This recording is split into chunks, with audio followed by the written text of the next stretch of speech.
ಈ ಸಂವತ್ಸರ ಒಂದು ವಿಶೇಷವಾದ ಸಂವತ್ಸರ ಇದು. ಏನು ವಿಶೇಷಪ್ಪ ಹೇಳಿ ಕೇಳಿ, ಪರಾಭವ ಸಂವತ್ಸರ, ಬರೀ ಸೋಲು ಈ ವರ್ಷ ಅಂತ ಅಂದ್ಕೊಳ್ಬೇಡಿ. ಯಾಕೆ ಅಂದರೆ ಬೇರೆ ಪರಾಭವಗಳು ಹೇಗಾದರೂ ಇರ್ಬೋದು, ಪರಾಭವ ಸಂವತ್ಸರಗಳು 60 ವರ್ಷಕ್ಕೊಂದ್ಸರಿ ಬರುತ್ತಲ್ಲ, ಹೇಗಾದರೂ ಇರ್ಬೋದು.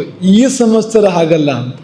ಯಾಕೆಂದರೆ ಈ ಸಂವತ್ಸರದ ಮೊದಲ ದಿನ ಯುಗಾದಿ ಯಾವ ವಾರ ಬಂದಿದೆ ಅಂದರೆ ಏನರ್ಥ? ಈ ಸಂವತ್ಸರಕ್ಕೆ ಗುರು ಅಧಿಪತಿ.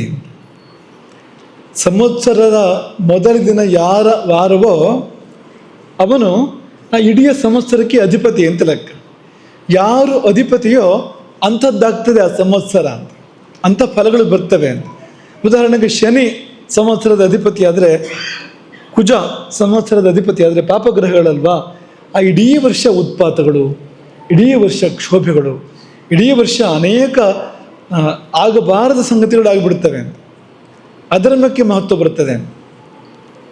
ಆದರೆ ಶುಭಗ್ರಹಗಳು ಮೊದಲ ದಿನ ಅವರ ವಾರ ಮೊದಲ ದಿನ ಬುಧವಾರ, ಗುರುವಾರ, ಶುಕ್ರವಾರ, ಸೋಮವಾರ ಹೀಗೆಲ್ಲಾಗಿ ಬಂದರೆ ಇಡೀ ವರ್ಷಕ್ಕೆ ಶುಭ ಇದೆ ಅಂತ ಅರ್ಥ.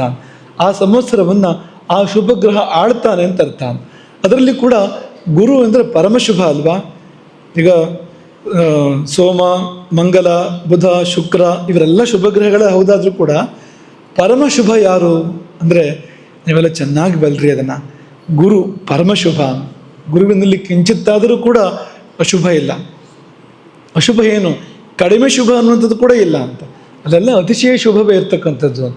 ಅವನ ಆಧಿಪತ್ಯ ಈ ಸಂವತ್ಸರಕ್ಕೆ ಇರ್ತಕ್ಕಂಥದ್ದು, ಅವನ ಒಡೆತನ ಈ ಸಂವತ್ಸರಕ್ಕೆ ಇರ್ತಕ್ಕಂಥದ್ದು. ಅಂದರೆ ನೀವು ಪರಾಭವ ಅನ್ನೋದಕ್ಕೆ ನೀವು ಬೇರೆ ಅರ್ಥವನ್ನೇ ಹೇಳಬೇಕು. ಯಾವ ಅರ್ಥ ಹೇಳೋಣ ಅಂದರೆ ಅದನ್ನು ಹೀಗೆ ಬಿಡಿಸೋಣ, ಪರಹ ಅಭವ ಬಿಡಿಸೋಣ.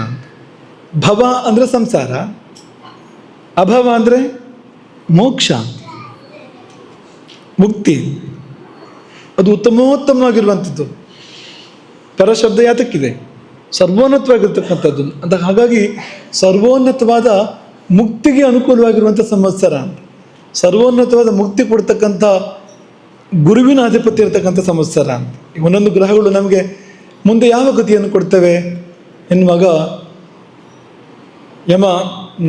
ಶನಿ ಯಮಲೋಕಕ್ಕೆ ಕರ್ಕೊಂಡು ಹೋಗ್ತಾನೆ, ಕುಜ ಮತ್ತೆ ಭೂಮಿಗೆ ಕರ್ಕೊಂಡು ಬರ್ತಾನೆ, ಶುಕ್ರ ಸ್ವರ್ಗಕ್ಕೆ ಕರ್ಕೊಂಡು ಹೋಗ್ತಾನೆ, ಬುಧ ವೈಕುಂಠಕ್ಕೆ ಕರ್ಕೊಂಡು ಹೋಗ್ತಾನೆ, ಸೂರ್ಯಚಂದ್ರರು ಕೈಲಾಸಕ್ಕೆ ಕರ್ಕೊಂಡು ಹೋಗ್ತಾರೆ, ಗುರು ಸರ್ವೋನ್ನತಿ ಅಂತ ಗುರುವಿಗಿರ್ತಕ್ಕಂಥದ್ದು. ಇನ್ನು ಮೇಲೆ ಇಲ್ಲ, ಅದೆಲ್ಲಿ ಅಲ್ಲಿಗೆ ಕರ್ಕೊಂಡು ಹೋಗ್ತಾನೆ ಅವನು. ಅದಕ್ಕಿಂತ ಮೇಲೆ ಇನ್ನೇನೂ ಇಲ್ಲ ಎನ್ನುವಂಥ ಪರಂಧಾಮಕ್ಕೆ ಕರ್ಕೊಂಡು ಹೋಗ್ತಕ್ಕಂಥವನು ಗುರು. ಹಾಗಾಗಿ ಅವನು ಪರಹ ಅಭವ, ಪರಮೋತ್ತಮವಾದಂಥ ಮುಕ್ತಿಯನ್ನು ಕೊಡ್ತಕ್ಕಂಥವನು. ಹಾಗಾಗಿ ಈ ಸಂವತ್ಸರ ಅದಕ್ಕೆ ಪೂರಕವಾಗಿ ಬರಲಿ ಅಂಥ ಸಂಕಲ್ಪವನ್ನು ನಾವೆಲ್ಲರೂ ಕೂಡ ಮಾಡೋಣ ಎಂಬುದಾಗಿ ಈ ಸಮಯದಲ್ಲಿ ಆಶಿಸ್ತೇವೆ.